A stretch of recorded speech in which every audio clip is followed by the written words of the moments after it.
The courtroom was quiet, too quiet for a case about love. All eyes were on her as she stood near the judge's bench, lips pursed in pain, her front tooth clearly chipped. She didn't wear makeup today, no jewelry, just a simple blouse and the kind of tired grace that comes from being a single mother of two.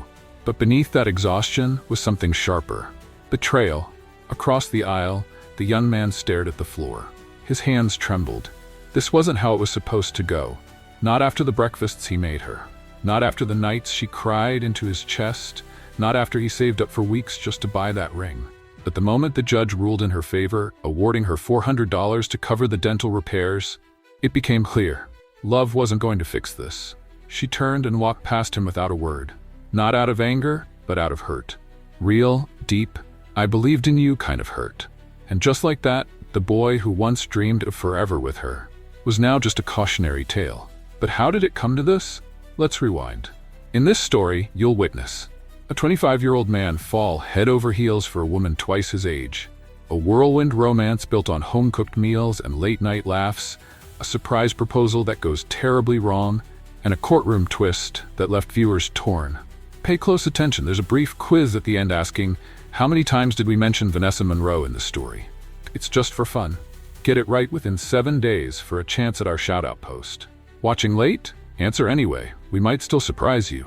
Drop a comment, hit like, subscribe now, and turn on the bell for more true-style emotional stories like this, only on Fiction Echoes. 3 weeks earlier, in a cozy suburban kitchen that smelled of garlic butter and rosemary, a young man named Marcus stood proudly over a sizzling stovetop. The pasta was homemade, the wine was decanted, the playlist was soft jazz, his favorite. Across the counter sat her, Vanessa. 50, confident, and completely out of place in the kitchen. She didn't cook, didn't even pretend to. But with Marcus, she didn't have to. Every night he whipped up something new. Chicken piccata, pan-seared salmon, even creme brulee. Her kids, both in college, joked that Marcus should open a restaurant. Vanessa would just smile and sip her wine, marveling at how easy he made it all feel. How warm her home suddenly was. How full her nights had become. They met on a dating app, one of those for mature connections kind.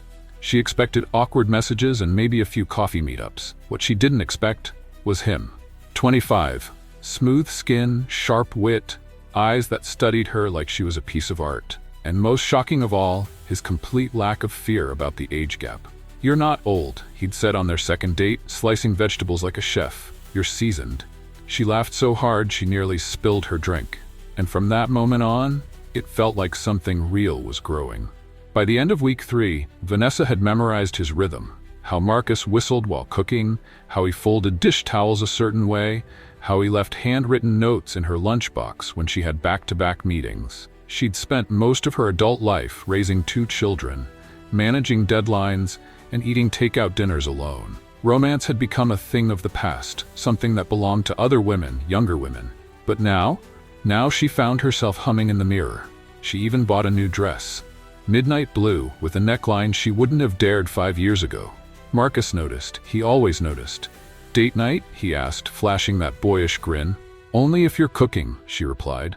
They laughed, touched hands across the table, and shared glances that said more than words ever could. But beneath the charm and butterflies, Marcus was planning something. Something big.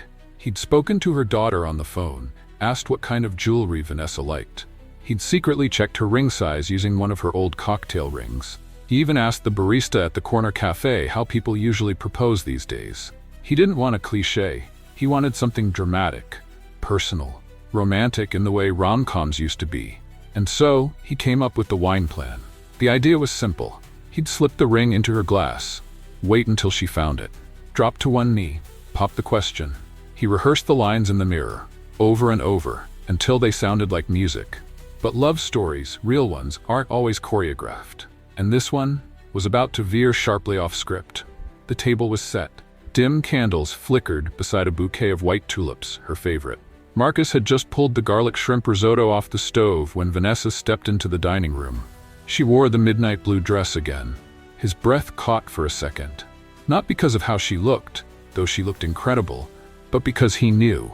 Tonight was the night. He poured the wine carefully, watching her eyes, steadying his hands, and just before lifting the bottle for her glass, he slipped it in. The ring. A delicate white gold band with a single sapphire stone. Elegant. Quiet. Just like her. Vanessa took her seat with a soft sigh, tired from the day but smiling. "What's the occasion?" "You'll see," Marcus said, his voice trembling in that boyish way she adored. Dinner was lovely, as always. They talked about books, her daughter's college graduation, the new clients she didn't want to take on. But Marcus kept checking the glass. She hadn't noticed yet. So when she finally lifted it for another sip, his heart skipped a beat. But it happened too fast. Vanessa tilted the wine glass a little too far, taking a deeper sip than usual. And that's when it happened. Crunch. A sharp, metallic crack. She winced immediately, then gasped. "What the hell?" she cried, pulling back with her hand on her mouth. Marcus jumped up. Wait, don't panic. It's..." She spit the wine into her napkin, her voice breaking as she covered her mouth. "Oh my God, I think I cracked a tooth." He rushed over, napkin in hand, the sapphire ring now rolling slowly across the tablecloth like some cruel joke. "I was going to propose," he whispered. She didn't answer. Her lips trembled. Her cheek was flushed with embarrassment and pain. And when she finally looked at him, her eyes weren't angry. They were just hurt. Vanessa sat on the edge of her bed later that night, the ice pack pressed against her cheek, doing little to numb the throbbing in her jaw or her heart. She hadn't called her kids. She didn't even text her best friend. The house was quiet, but her mind was racing. Not with anger, no, not even close. It was humiliation. She had let herself fall, at 50, with someone half her age. She let herself believe it was more than just a fling. That maybe, just maybe, it was her turn again. And now here she was, nursing a cracked tooth from a proposal she never saw coming. Marcus had tried calling, 5 times. She didn't answer. She didn't know what to say. What do you say to someone who meant well, but still hurt you? The next morning, the dentist confirmed it. A hairline fracture in her left lateral incisor. "It's fixable," he said, "but not cheap." Vanessa nodded. As she reached for her purse, she noticed her hands trembling. She wasn't a fragile woman, but something about this, about being vulnerable again at her age, it made her feel exposed. Later that day, her daughter called, just to check in. And for the first time, Vanessa told her everything. The boy, the wine, the ring, the pain. There was a long pause on the other end. Then came the words that would stick with her for days. "Mom, he didn't mean to hurt you, but he still did." Vanessa didn't file the lawsuit right away. In fact, she wasn't even thinking about money. She ignored his texts, let his calls ring out. And when Marcus finally showed up at her door with flowers and a half-torn receipt from the jeweler, she didn't slam the door. She just looked tired. "I didn't mean to hurt you," he said softly. "I know," Vanessa replied. And that should have been it. A quiet ending. A sad nod to a love that burned too fast. But love, as it turns out, doesn't pay dental bills. The estimate came in a week later, $398. Not just for the cracked tooth, but for the bonding and shade matching to restore her smile. The dentist warned her that delays could lead to more damage. She looked at the invoice, then looked at her bank account. 2 kids in school, 1 car on its last legs, and a job that paid well, but not well enough to afford unexpected heartbreak. So, with hesitation in her chest and shame in her fingertips, she filed a small claims case for $400. Not for revenge, not for headlines, just for closure. When the papers were served, Marcus was devastated. He called again, left a voicemail she couldn't bring herself to finish. Something about intentions and mistakes and please don't let this be how it ends. But the court date was set, and she showed up, not in anger, but in self-respect. The courtroom wasn't crowded, just a few people waiting for their own cases, a bailiff with tired eyes, and a judge who'd clearly seen too much drama in one lifetime. Marcus wore a blazer that didn't quite fit and shoes too formal for someone his age. He looked like a boy trying to play man. Vanessa sat across the aisle in slacks and a pale gray blouse. Her hair was pulled back, her jaw still slightly sore, though the swelling had gone down. She didn't want to be here. She hated that it had come to this. The clerk called the case. Vanessa Monroe versus Marcus Everett. The judge raised an eyebrow as he glanced through the file. "You're suing him for a cracked tooth?" "Yes, Your Honor," Vanessa said calmly. Marcus stood up before he was asked. "I didn't mean to hurt her. I was going to propose." The judge sighed, then leaned forward. "Let me get this straight. You put a ring in her wine, and she bit it?" Marcus nodded. "And now she needs dental work." Another nod. The room was quiet. Even the other plaintiffs in the gallery leaned in slightly. Vanessa remained composed, her voice measured. "I'm not looking to destroy his life. I just want help covering what this cost me." Marcus looked down. For a moment, the judge said nothing. Then he tapped his pen twice on the desk and spoke with the tone of someone who'd long grown tired of romantic mishaps turning into legal headaches. "Intent matters, but consequences matter more." And just like that, it was over. Judgment in favor of the plaintiff. $400 awarded, no interest, no court fees. Just a line drawn in the sand. Marcus didn't speak. He just sat there as Vanessa walked past him, this time without a second glance. Not because she hated him, but because she had already forgiven him. She just wasn't going back. Vanessa sat alone in her kitchen that night, the same space where Marcus once spun magic with garlic and thyme. The counters were clean, no jazz playing, no wine glasses clinking, just silence and the faint hum of the dishwasher. She touched the edge of her tooth, the one now whole again, and let out a quiet sigh. Love, she realized, shouldn't come with splinters. It shouldn't leave you biting down on surprises that hurt, and it definitely shouldn't require legal action just to feel seen. Still, she didn't regret meeting him. Marcus had shown her that her heart could still flutter, that laughter could return after years of silence, that even a woman who didn't know how to cook could feel full again. But sometimes love, no matter how sweet or sincere, just doesn't land the way it's meant to. Sometimes it chips, and healing means walking away before you shatter. She opened her phone and scrolled through old texts, smiley faces, midnight cravings, his photo with her kids at the arcade. She didn't delete them, but she didn't reply to his final message either. Instead, she closed the app, stood up, and reached into the cabinet, pulling down the wine glass he had poured from that night. She set it in the donation box by the door. Some things just don't belong in your story anymore. The leftovers sat untouched in the fridge. Shrimp risotto sealed in a plastic container with a sticky note that just said, "For V love M." Vanessa stared at it that evening, arms folded.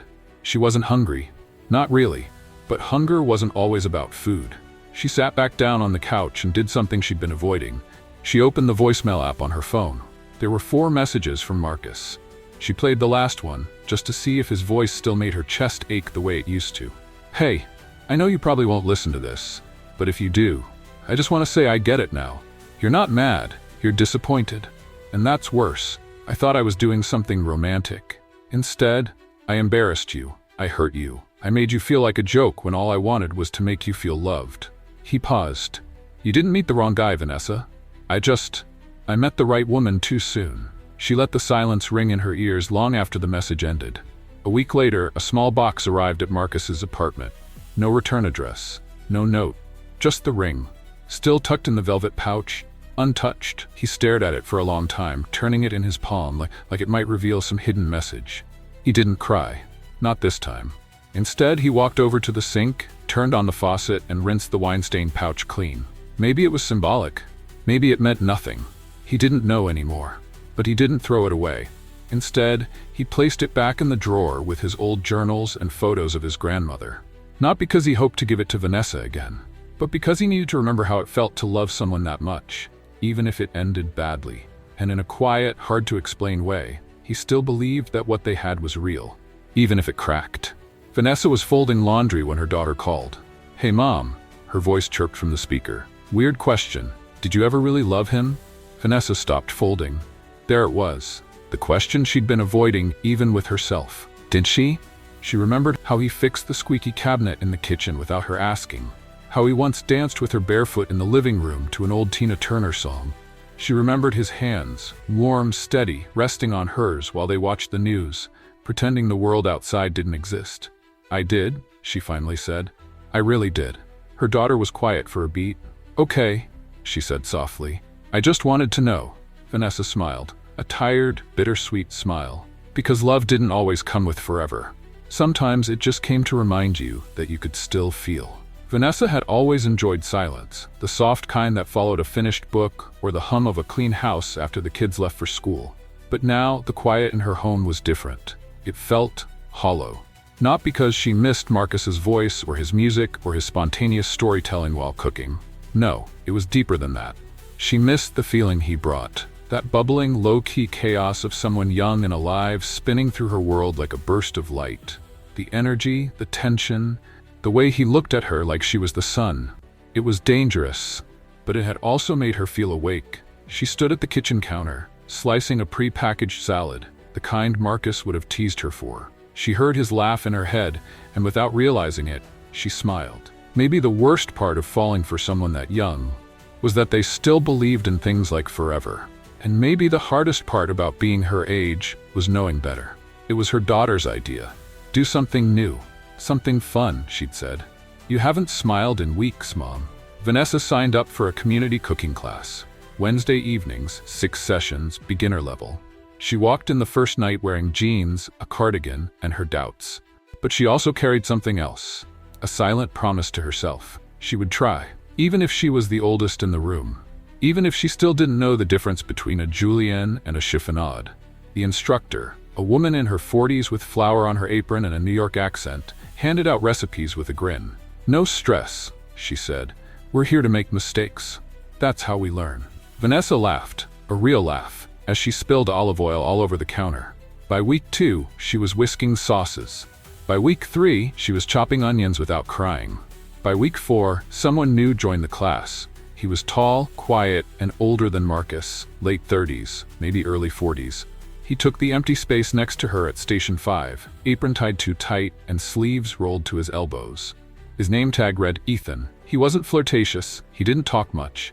But when Vanessa accidentally mixed the salt and sugar in their sauce, he chuckled and offered a clean spoon. You want to fix it together? He asked. She hesitated, then nodded. It wasn't a spark, not yet. It was something smaller, warmer. A moment of shared failure, followed by laughter that didn't come from memory.